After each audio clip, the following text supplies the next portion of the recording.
Hello students, this is going to be a Unit 3 explanation video talking about your problem solution research paper. This research paper is all about advertisement. So let's break it down starting with the module for Unit 3 on the Canvas page. Here is what the module looks like from your views. We're going to focus on Unit 3, which is the one that you are currently working on. So we click on Read Me First, and we have a list of things that we need to do in order to complete this unit. This task list includes everything that you need to complete in order to finish this unit. Now, I have many English 101 classes, so if yours doesn't look exactly like this, that's fine. I'm just using one of my classes as an example. So the first thing that the Unit 3 tasks ask you to complete is to view the PowerPoint titled Unit 3 Advertisement English 101. This PowerPoint was simply just an informational type of PowerPoint to introduce you to the unit of advertisement and what advertisement is really meant to do. So let's just briefly go through that PowerPoint. So here we have the Unit 3 Advertisement PowerPoint. It does have a table of contents, that way you are able to navigate the PowerPoint a lot easier. Again, I am going to skip over this since everybody already completed this. So what advertisement is: a paid dissemination of information through a variety of mass communication to motivate a desired action and make something publicly known. So the idea is any paid communication intended to inform or influence people. That influence could be something as simple as purchasing an item, or it could be something political, as in who to vote for, who not to vote for, etc. So we are going to go through this quickly since you should have all read it already. Advertisement is categorized by 4 areas: the advertisers, the advertising agencies, the media, the consumers. There are so many different functions of advertisement: marketing, communication, playing an economic role, etc. If you go review the PowerPoint, you could see the answers to these in detail. So I really suggest going back into this PowerPoint and reviewing a lot of this information. If you need any of the sources, feel free to email me and I will email them back to you. So next we are going to take a look at Task 3. This asks you to read the English 101 Problem and Solution Research Paper PowerPoint. So here we have the Problem Solution PowerPoint. This one also has a table of contents. This is what we call argumentative research. This is where you pose a problem and solution to your reader. Persuading people to do something is always hard, so we write these arguments to provide readers with thoughtful reasons for supporting or sometimes resisting change. We imply that some action should take place. This is your solution. The action that should take place is the solution that you are suggesting. So your goal for Essay 3 is to first identify a problem, that's part of your thesis, and then propose a solution to that problem. Remember that it has to do with the advertisement industry, as that is what the unit topic is. You must use at least 4 sources to support your essay, and of those sources, 1 must be popular, 1 must be scholarly, and 2 can be either scholarly or popular, or from the articles that are provided in class. Your arguments are going to be written as ABC arguments. This is your thesis statement. So A should do B because of C, or because of C, A should do B. If A does B, C won't be a problem anymore, etc., etc. As long as you have an A, a B, and a C. Steps to take: identify a problem, that's part of your thesis. Research the topic, that's the hard part. Formulate your claim. Organize your ideas. So let's break it down. Identifying your problem. You should be trying to do one of the following. Make a claim that supports a change in practice, as in we should stop doing this because of X, Y, and Z. Make a claim that supports a change in policy. This policy could be related to the policies within advertising agencies. It could be policies within law. It can be city policies, state policies, policies within schools. It's really up to you and the topic that you want to talk about. Make a claim that resists suggested changes, as in maybe there is a suggestion that we should stop doing something or start doing something and you disagree with it. Researching your topic.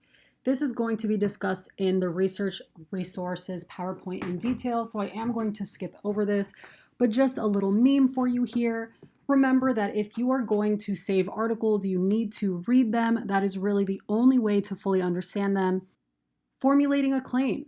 As you gather your research, you can begin to formulate your claim. This is your thesis. Again, it's going to be an A, B, C format. A is who or what, B is your solution, and C is your problem. Let's take a look at an example. A, who, B, solution, C, problem. Magazines stop promoting weight loss to teenagers, encourage healthy eating habits. So magazines need to stop promoting weight loss products to teenagers because they encourage unhealthy eating habits. You have your A, you have your B, and you have your C. Organizing ideas and research. Your introduction should be 1 paragraph, but you can have 1 to 2 paragraphs, especially for long essays. Bodies. This is where your research comes in. This is separated into 3 sections. Counterargument is optional, so you might only have 2 sections, body paragraphs part 1 and body paragraphs part 2. This is where you discuss the problem in detail, and then you follow it up with the solution in detail. Your discussion conclusion portion is often 1 paragraph, but it can definitely be 2 if you feel like you have a lot more to say. Here is a small chart that kind of details out the sections. Introduction. Explain the issue that needs solving. Provide enough context for understanding, such as background information, whether that be historical, cultural, or social contexts. End with a complete thesis. Body part 1. This is where you present your evidence. How did the problem come to be? What is being done about it now? Prove its existence and that it deserves attention. Body part 2. You will explain your solution in detail. Discuss how your solution will in fact help solve the issue. Optional counterarguments. And your conclusions. Make a recommendation, predict a future possibility or consequence, suggest a future idea for research, maybe apply some insight you might have gained. You don't need to do all of these things, but you definitely need to do some of these things. Introduce the problem you intend to address. Discuss the state of affairs that leads you to propose a solution, as in, why is this topic important? Include a thesis statement, which includes the problem, proposes a strong solution, and mentions who or what should take action. Body part 1, research to prove the existence of the problem. So first you have to show your audience that the problem is real. And the way we do this is by offering evidence that states that it's real. So prove the existence of the problem and why it needs attention. Body part 2, this is your solution. Explains the solution in detail. Demonstrates necessity of solution by making clear connections between the issue and the proposed solution. This means that you are trying to show your reader that if we use this solution, here's how it can help the problem. Each quotation or paraphrase or summary, anything that comes from a source. This includes statistics, facts, direct quotes. Simple information that comes from a source does not belong to you. You need to include parenthetical citations, also called in-text citations. Statistics need citations. Data needs citations. Accompany it by some commentary that clarifies its meaning and makes its purpose clear. You guys should already know what this is because we've worked on quote sandwiching in the past essays. Evidence should support that the proposed solution will reach desired outcome. Optional counterargument. Again, you don't have to do this. If you include some type of counterargument, you must always turn back and support yourself. You have to discuss why those views are wrong. You don't want to leave the reader with somebody else's opinion. Conclusions, 1 to 2 paragraphs. You can do 1 to 2 paragraphs. If you prefer to just do 1 paragraph, that's totally fine. The idea is to have some type of further discussion. The solution is effective because of X, Y, and Z. It strengthens the proposed solution after you've addressed the counterargument, if you even added one. Emphasize your perspective and that the plan will solve the problem. A final paragraph is not something to be forgotten. I know that a lot of people struggle with writing conclusions because they feel like they're just getting repetitive, but you can clarify your research, final notes, provide fear factors, like if we don't change this problem, here's what might happen in the future. Calls to action. Maybe you tell your audience some small steps they can take at home that can help solve this problem. Psychological closure. You always want the reader to feel like the essay is complete. Here are some problem solution charts. Let's say the issue is a lack of resources. So you have a lack of resources. Your solution is something simple like add something. Now, obviously, in your thesis, you would have to be a lot more clear. Is it money that people need? Do we need to hire people? Is there some type of equipment that's missing that we need? Something is causing a problem, then we need to take that something away. Maybe there's a specific person that is choosing to sexualize young women in a specific way. Maybe we call for that person to be fired or removed from their job. Maybe the current laws aren't adequate. Maybe you suggest that we revise those laws. So let's review the Unit 3 prompt. So this is research paper and annotated bibliography. So we have write a 5 to 7 page research paper in MLA format. Your essay must be a minimum of 5 complete pages. 5 complete pages means you reach the bottom of the 5th page. This does not include the works cited page. Your essay must include at least 4 credible sources. These sources can come from your research or from class or from both. Again, here are the details to those sources. Research paper.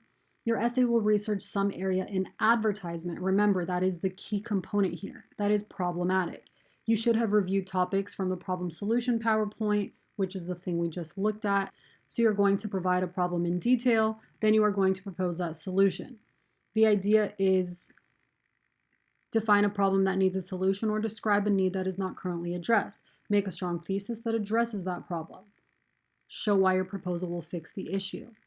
Your annotated bibliography. This is worth 5% of your grade.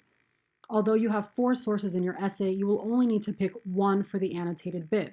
I am going to go over this separately, but just a reminder, you will have a full citation, then you will have a summary paragraph, and then you will have a second paragraph that explains how the source will be used in your research paper. Next, we have, after you read the prompt for Essay 3, read the PowerPoint titled Intro to Research Resources, English 101. This will be the most important PowerPoint if you are unfamiliar with researching databases through the school's library.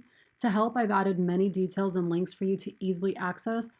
This PowerPoint gives you all of the details that you need in order to complete the research for this essay. Research is a process, and this is something that I really want to emphasize, because if you feel like you're frustrated or it's time-consuming, that's because it can be frustrating and it is time-consuming. The idea is to take it step by step as shown in the PowerPoint titled English 101 Problem and Solution Research, which is what we just reviewed. We're going to walk through the available resources. Let's talk about options. The online library workshops. Students can take these 3 workshops. These are listed in the helpful links page that's already on Canvas, but there is a link available for you here. You can even chat with an ELAC librarian and talk to somebody. If you prefer to call or text, you can do that too. Here is the website for the Explore library page. This is where you can find articles, ebooks, find books and media, library instructions, etc. You can even get more research help here. If you scroll down that page, you will come to a little box that looks like this. You can click on research guides, sign up for a workshop, some type of tutorial, asking a librarian for help, and notice 24/7. The research guide link is noted here. We are here on the welcome page. You can go to the research databases, articles and library databases. You can even get MLA citation help. You can chat with a librarian or call a librarian. You can even get tutorials and how to research here. If you are struggling with this page, please feel free to reach out to me or a librarian or an ELAC tutor. There's a video here if you're wondering how to differentiate between scholarly and popular sources, since you have to use one of each. This is a link that you can go to on the actual website, so please go to the school's library website to access all of these links. Evaluating the credibility of a source. If that's something that you're struggling with, you can click here, and this will help you evaluate how credible that source is. Using sources, a brief introduction. Again, the Little Seagull Handbook is what all these page citations are. That way you can just go directly to those pages. Research, finding and using sources, types of sources, integrating and citing sources, and then finally your works cited page. Research, finding and using sources. Why do we use and cite sources? Well, the main reason we cite them is to avoid plagiarism, but more than that, we use it to build credibility and support a claim. The World Wide Web, right? This is www. whatever. If you plan on using online versus in databases, you must always evaluate the sources carefully. It is a lot harder to evaluate the credibility of a source that you find on a random website. I highly suggest using the library database. You can use Google's Advanced Search and Scholarly Articles tab. Just note that sometimes you will hit a paywall. A paywall is where it will ask you to pay to read it. Don't pay to read anything because 9 out of 10 times our ELAC library database has access to it already. JSTOR is something that might come up when you Google, but you have this in full on the ELAC website. Do not pay for anything. You could use print textbooks by credible authors, or you can use popular sources like the New York Times, Huffington Post, or Time Magazine. Library database research guides.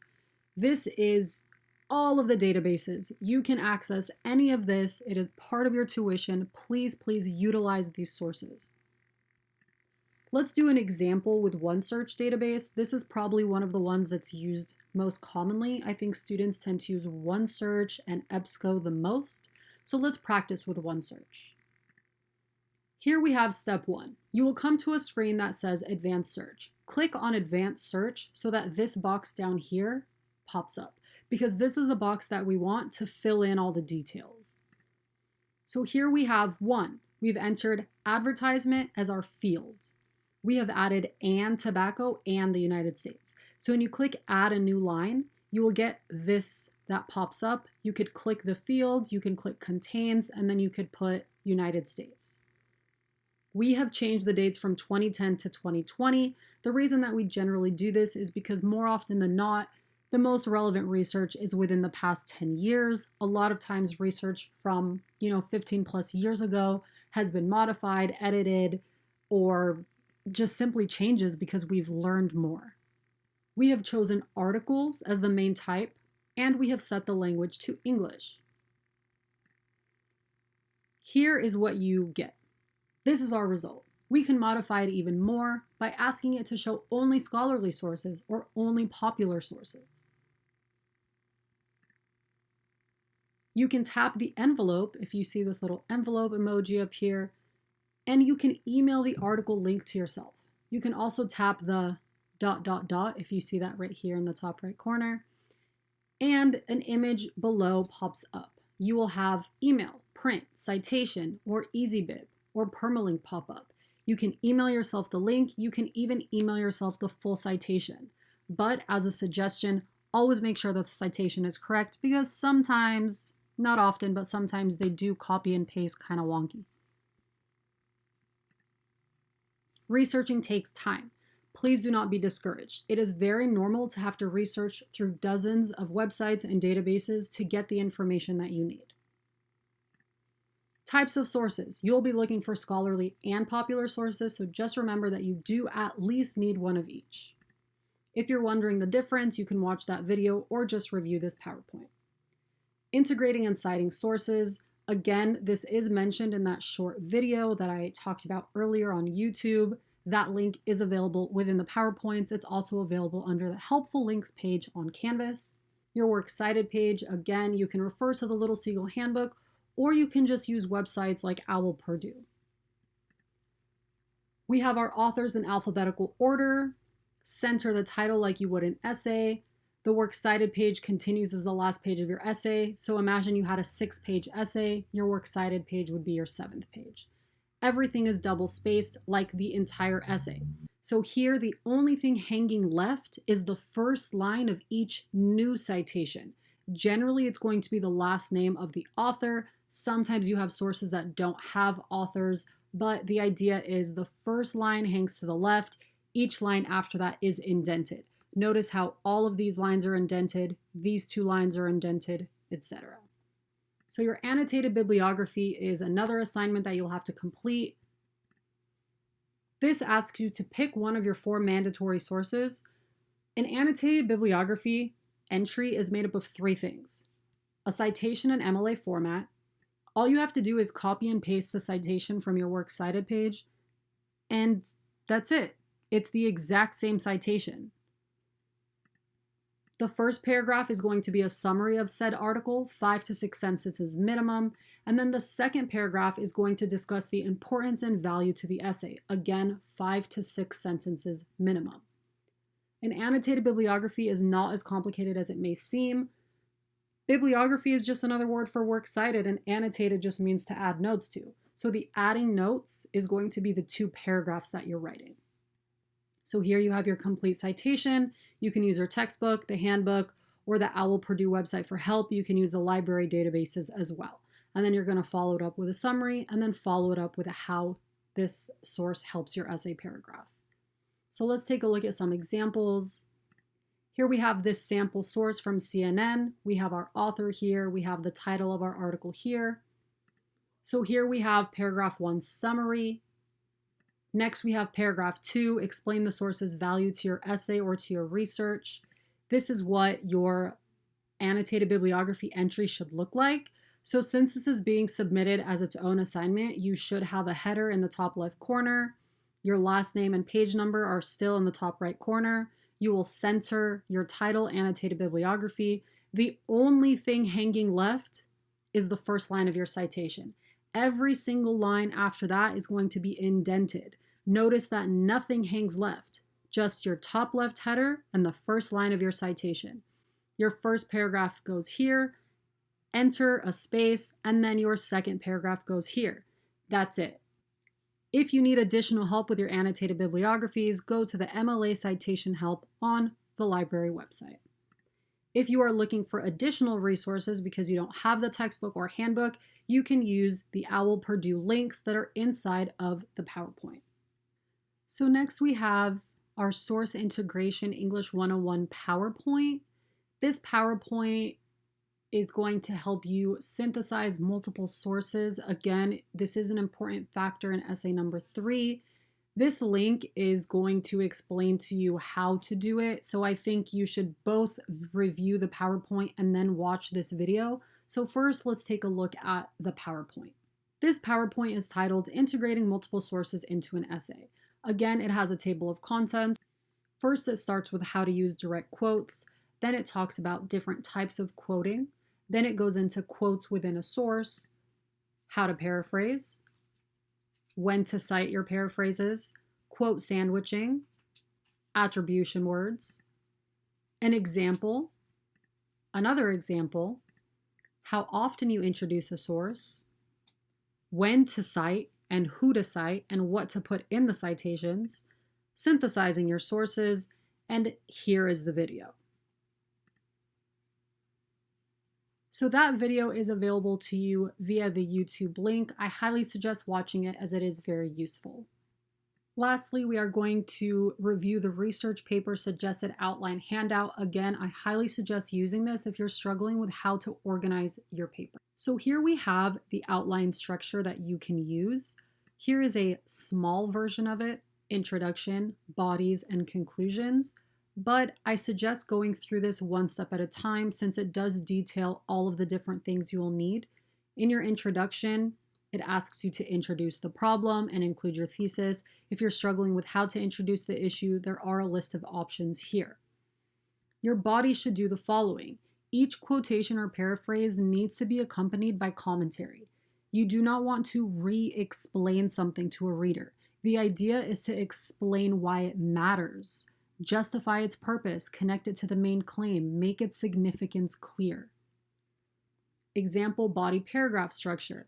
You start out with an introductory sentence, you include a supportive point, you include a source, you include commentary, you follow it up with another supportive point, another source, more commentary. If you want to include counterargument, you can, totally optional, and then you are going to conclude that paragraph. You want to include at least 2 body paragraphs that detail the problem for the reader, as exemplified with the sample paragraph structure above. Next, body part 2. Each paragraph is going to use supportive evidence to make a clear connection between the problem and need for a solution. How is your solution actually going to solve the problem? Supportive evidence, this is what shows that the solution works and it can stand up to opposition and that it's better than other solutions. The plan is clear. Conclusions. 1 to 2 paragraphs. Again, you can combine these ideas or you can separate them into 2 separate paragraphs. Oftentimes, the ending of a solution portion of an essay and the discussion kind of have overlapping points, as you can see here and here. The idea is just don't be repetitive. So if you want to emphasize your perspective and clarify your research here, then do so here. If you want to just make one whole paragraph with all of this included, that's totally fine. So here is a sample of a research paper that was submitted by a student a couple of years ago. As you can see, they have their last name and page number in the top right corner. Obviously, I changed the name. On the left-hand side, we have the name, the instructor's name, the course, and then the due date of the assignment. So first we have the title, which is centered, and then they start giving us background information about their subject. Anytime you are introducing information that does not come from you, whether that be a quote, whether that be a paraphrase, whether that be a bit of statistics or data, you need to integrate the parenthetical citation. This is the citation that we put in parentheses. Parenthetical. It's also called an in-text citation. When we see a last name, that means that there is no page number available. They continue into their second introduction paragraph. If you're only using one intro, then the thesis needs to come at the end of that paragraph. If you're using 2 introduction paragraphs, then your thesis needs to come at the end of the second paragraph. I have made it bold and italics here for you just to kind of draw your attention to it. But a couple of things I want to point out. Notice we have a citation here with a page number. That means they are using a source that has page numbers. Again, right here, we have another one with a page number. Here, we simply just have a page number, which means that the author was mentioned in the sentence, which we see right here. Their thesis states, high fashion advertisement and magazines are heavily responsible for the prevalence of rape culture in society today and need to dramatically amend their content in order to prevent this mentality from seeping into our future generations and further negatively affecting women's safety and mental health. Now, what we're looking for here is a problem and a solution. So, high fashion advertisement magazines are heavily responsible for the prevalence of rape culture in society. That's the problem. The solution here is that they are suggesting that these magazines need to dramatically amend their content. They continue to talk about background information. Advertising industry. They're going to give us some background about what the advertising industry has done in the past. They talk about the average American being exposed to 5,000 messages a day. Notice the citation. You need to cite data like this. When you say X amount of people are exposed to X amount of things, you must provide the citation for that information. They continue to give us a little bit of background, and then they start talking about the solution and how the solution would in fact resolve the issue here. Why do these advertisements need to stop publishing this content? Well, because of how it hurts women. And if they stopped publishing the content, then hopefully the end result would be that less women are affected by these things. They continue and they talk about their solution a little bit more, and then they end with their conclusion. One thing I want to point out is this sentence here. Notice how this student ended in a tiny version of a counterargument when they say sex does sell, but instantly they turn back to support their own argument and they say, however. However, Badger, who is an advertiser, has proven that she can maintain her consumers despite using non-sexual advertisement. This following sentence is an example of a fear factor. We cannot overlook the harm and damage it is causing to society.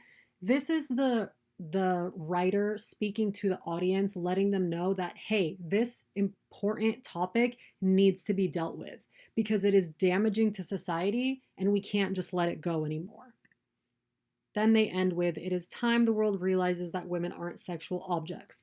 This is them tying in their entire essay into a single statement. So your conclusion is important and it should not be ignored. Lastly, they have their works cited page. Notice again, the only thing hanging left is the first line of each individual citation. It is in alphabetical order, and they just keep going until they've listed all of their sources, and that's it. And finally, you will, of course, turn in the annotated bibliography. That due date has been changed. And lastly, you will turn in the actual research paper. If you have any further questions, please feel free to email me. We are all here to help you guys.